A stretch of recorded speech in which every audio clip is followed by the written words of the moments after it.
Alright guys, a quick one. Here, I'll detail how to fix music haptics iOS 18 not working. So if you think the music haptics iOS 18 is not working on your iPhone and you've upgraded your iPhone to latest iOS 18, then here's a video for you. So if at the end of this you find this offer informative, please don't forget to like and then subscribe. Now to fix the music haptics on iOS 18 not working, all you need to do is go ahead and open the settings app, scroll down, locate and click on accessibility. On the accessibility page, scroll down and then come to hearing. Under hearing, locate and click on music haptics.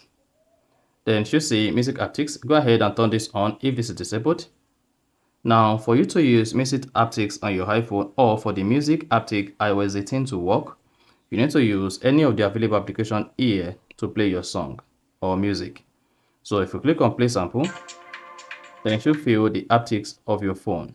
Therefore, for you to be able to feel the haptics of your phone while playing song or music, open any of this application. Here I have the classical app and the music app. So open any of this application on your iPhone. Can just come here, search for classical, open it.